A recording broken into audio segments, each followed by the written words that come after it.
Happy farming at Senyor Valentin Integrated Farm. So ipapakita namin sa inyo kung paano kami mag-apply ng abono natin dahil medyo namumulaklak na yung ating pipino. So lalagay natin, paghahaloin natin ng ating abono. Ito yung ating ammonium sulfate. Then lalagyan natin ng potassium chloride. So ayan siya. Hindi natin lalahat yung potassium chloride natin. Ayan. So paghahaloin natin siya para sa ganon mas maganda ang nutrient na makuha ng ating halaman. So ayan. Dapat kasi mas matapang pa sa ngayon yung i-apply natin na ammonium sulfate kaysa dun sa ating potassium chloride dahil dapat makalaki pa yung ating halaman. Mas maganda, mas lumago pa siya. So ito lang yung pamamaraan natin. Ihahalo natin siya bago natin ilagay doon sa ating tanim na pipino o kung ano man ang ating tanim dito sa ating farm. So usually ito yung ginagawa bagay medyo malapit ng bumunga o nagkakaroon na ng mga bulaklak yung ating mga tanim. Kaya nilalagyan na natin ng potassium chloride yung ating abono. Nung una namin na nilagyan siya ng abono, maliban sa meron siyang chicken manure, ay nilagyan na rin naman namin siya ng ammonium sulfate. Kaya ngayon, second application na namin, kaya ammonium sulfate plus potassium chloride. So yun yung ating ginagawa. So ito, haluin lang natin siya, then lalagay natin mamaya. Kasi medyo maganda naman ang panahon ngayon, kaya pwede tayong mag-apply ng ating fertilizer para gumanda ang ani ng ating pipino.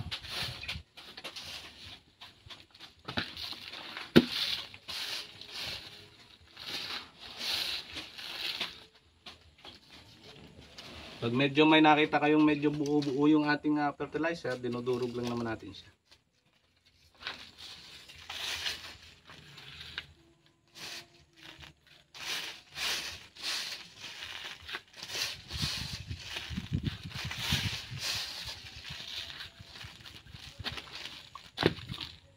Pagkakataon natin na maglagay ng ating abono dahil linggo ngayon, wala tayong trabaho.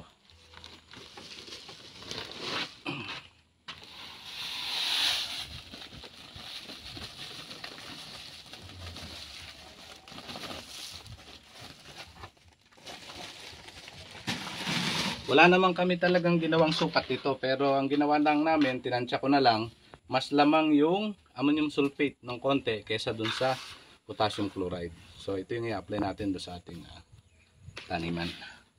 So mag-apply na tayo.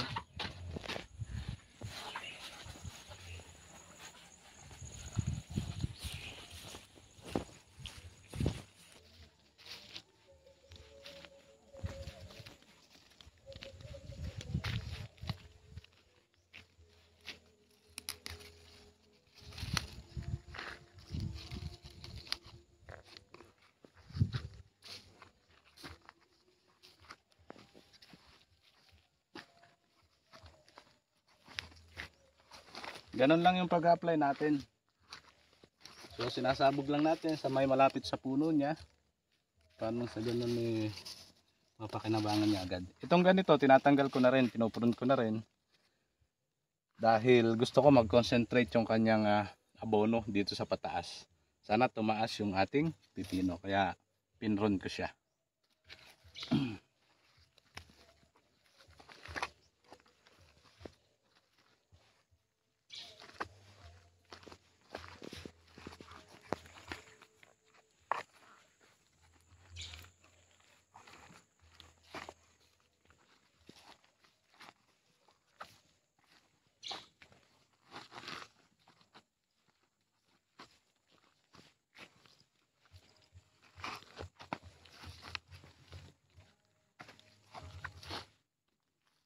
Pagkatapos natin siyang malagyan ng fertilizer, nitong ginagawa natin ito, pagkatapos natin siyang malagyan, tatabunan pa natin siya para na sa ganun medyo gumanda yung kanyang puno, magagahukan siya para magkaroon ng aeration dun sa ating lupa para mas maganda, mag-boost talaga yung paglaki ng ating pipino. So sinasabi ko sa inyo, itong pipino natin hindi katulad ng pipino natin nung nakaraan na maganda talaga dahil ito inabot tayo ng tag-ulan. So kaya ang ginawa natin, nire-rehab natin siya, sana mapaganda. Pero maganda naman, kaya lang hindi nga katulad nung nakaraan kasi sa isang lata nung nakaraan, nakadalawang tonelada kami. Ganun karami yung na-harvest namin. Sana makarami rin tayo dito.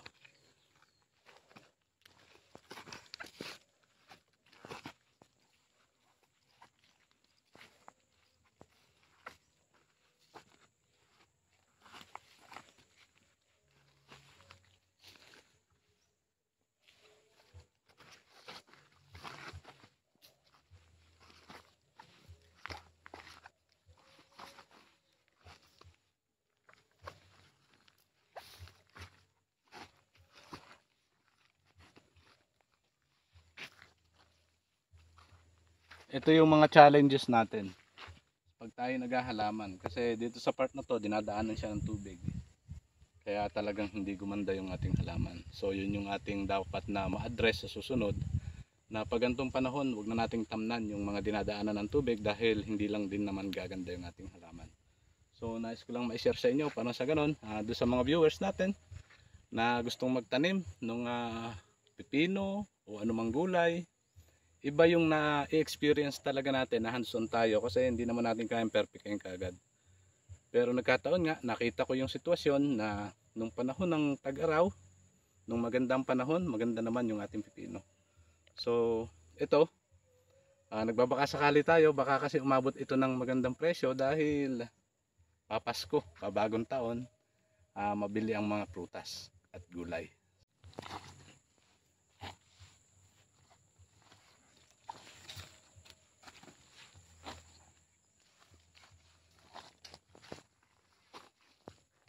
So nilagyan din natin siya ng nilagyan din natin siya ng okra nung nakaraan para sa ganun na at least may pang-ulam-ulam tayo dito sa farm. Naglagay kami ng okra, kung ano man yung maitanim namin, sinisingit namin para hindi nasasayang yung space. So yun.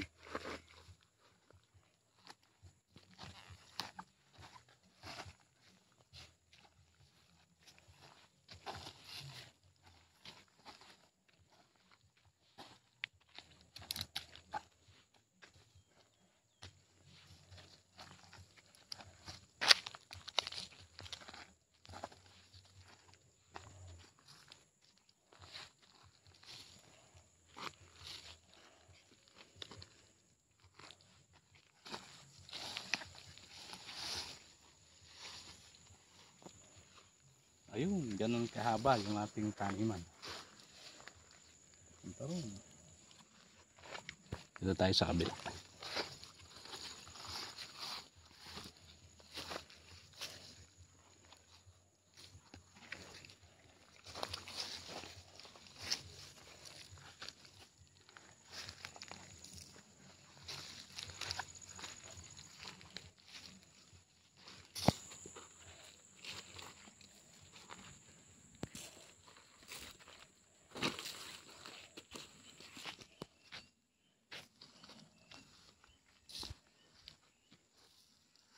Yun ang kaigihan pagka meron tayong inilagay na maliban doon sa tanim natin, nag-intercrops tayo ng coconut para mabilis siyang lumaki. Kasi pag nag-abono tayo ng ating pananim, taglay na rin siya, na abonohan na rin siya.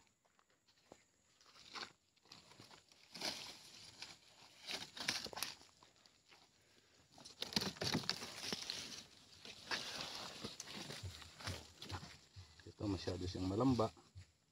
May bunga na pero kailangan tanggalin natin.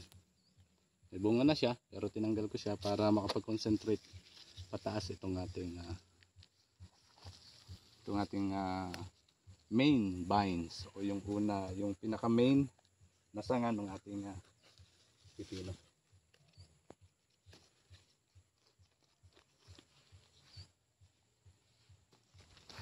Yung iba hindi ginagawa to, ayaw tanggalin.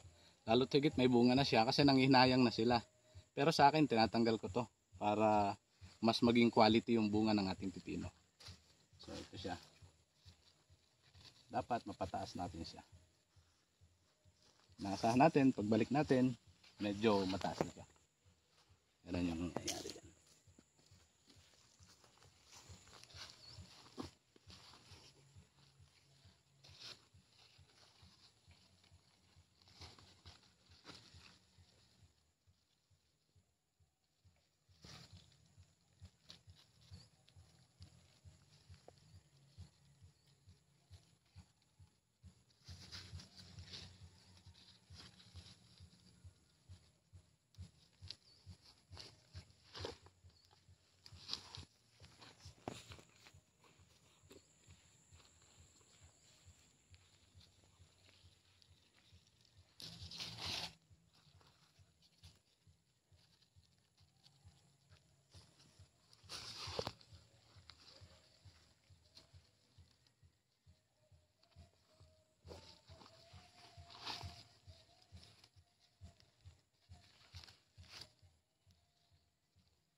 Ang number 1 rules lang naman natin, siyempre, sa halaman o kahit sa iba, siyempre, kung anong ibigay natin doon sa halaman, yun din yung ibabalik nila sa atin.